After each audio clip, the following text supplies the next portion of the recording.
Abu Dawud nomor hadis 2357. Antum saat berpuasa selesai di waktu maghrib kan berdoa ya? Apa doanya?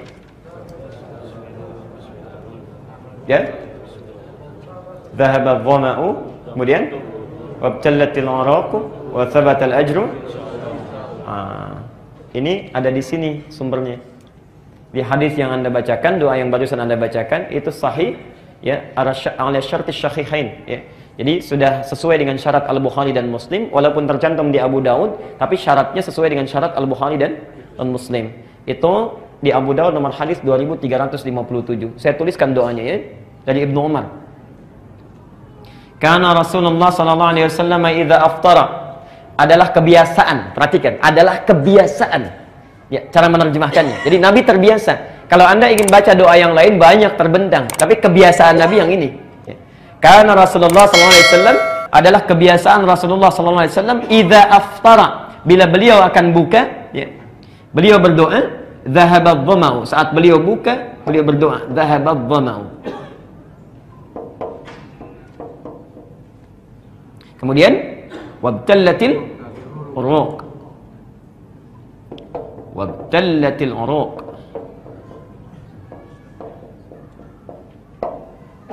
Yang terakhir, ini poin pentingnya. Wa thabatal ajru insyaallah. Saya naikkan ke atas saja supaya lebih jelas karena ini pembahasan pentingnya. Wa thabatal ajru.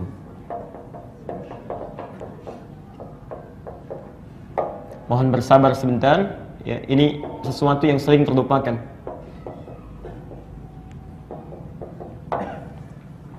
Perhatikan sini.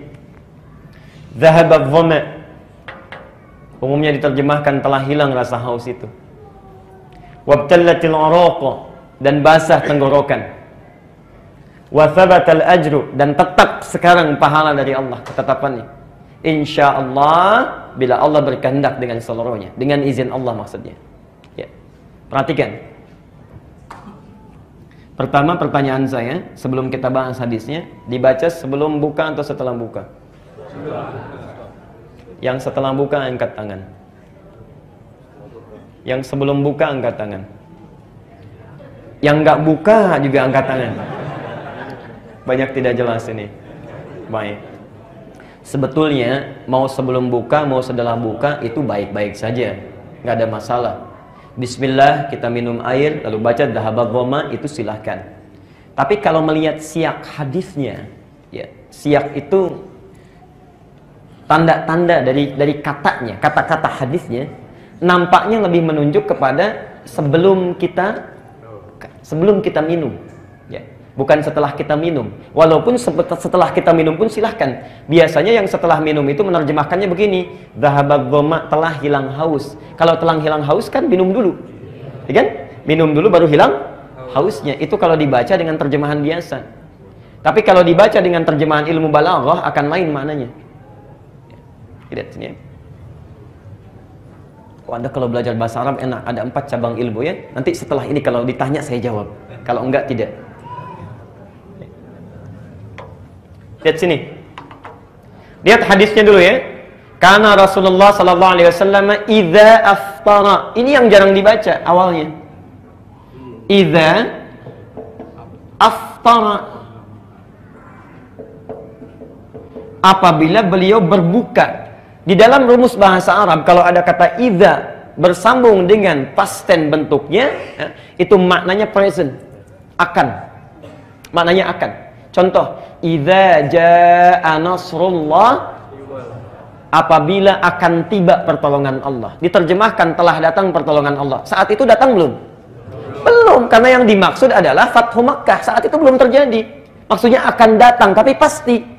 Jadi kalau ada idza bersambung dengan fi'il madhi namanya. Fi'il madhi itu maknanya mudhari, akan. Ya, jelas sampai sini? Jadi seakan-akan mengatakan kalau kita terjemahkan apabila akan berbuka, maka dikatakan dhahabadh dhama. Kenapa kok ya Ustadz, kenapa menggunakan kata bentuk past tense lagi? Telah. Kenapa tidak mudhari aja, akan misalnya? Ya, akan. Bapak Ibu sekalian, ini menggambarkan makna kiasan yang sangat dalam. Perhatikan. Bukankah orang puasa jangankan minum, dengar adzan saja sudah hilang hausnya? Allahu Akbar, hilang haus itu, dhahabadh dhama. Karena itu ada hadis lain. Perhatikan tafsir hadis yang kedua. Farhatani, dua kebahagiaan dimiliki oleh orang puasa. Farhatun, yang pertama saat dia berbuka, saking bahagianya lupa dengan hausnya. Karena farah itu kebahagiaan yang diungkapkan dengan tanpa mengetahui dan menyadari apa yang terjadi pada dirinya. Ya. Jadi kalau orang sedang wisuda, tiba-tiba loncat kepleset, itu sakitnya nggak dirasa, saking bahagianya. Ya. Di orang puasa itu saking bahagianya dengan azan, belum minum pun sudah hilang hausnya. Itu farhatani. Dan yang kedua saat membawa pahala puasanya ketika menghadap Allah. Kalau dari sisi pendekatan bahasa nampaknya lebih tepat ya, sebelum kita minum itu kita berdoa dulu ya. Baru kemudian kita minum ya, bismillah, dhahabadh dhama wabtalatil uruq wa thabatal ajru insyaallah. Itu pendekatan, tapi tidak juga dipersalahkan kalau ingin kita baca setelah minum. Yang tidak tepat nggak baca doa. Ya. Dan akan basah tenggorokan itu poinnya bukan di sini. Poinnya adalah, perhatikan, ini. Wathabatal ajru, dan sekarang ditetapkan pahalanya. Insyaallah, dengan kehendak Allah. Perhatikan. Al-ajru tidak tersebut di dalam Quran. Termasuk dalam kalimat bahasa Arab, kecuali menunjuk dua makna. Kecuali menunjuk dua makna. Satu, sesuatu yang langsung diberikan. Langsung diberikan. Anda kalau nanti haji atau umrah ya, di Saudi atau di negara Timur Tengah lainnya, ada taksi, itu di atasnya tulisan ujrah. Ya.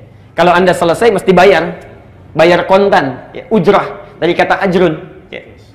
Cash, ya. Langsung. Ujrah dari kata ajrun. Ada yang kedua sifatnya, ditangguhkan nanti, nggak sekarang. Jadi ketika Allah kemudian menyampaikan melalui lisan Nabi SAW hadis ini, wa thabatal ajru, sekarang akan diberikan sesuatu yang ditetapkan itu. Masya Allah Bapak Ibu sekalian, kalimat ini menunjukkan dua makna. Ada yang akan diberikan langsung oleh Allah saat kita buka itu, dan ada sesuatu yang ditunda nanti yang lebih besar lagi. Yang diberikan saat kita buka itu, itulah panjar dunia.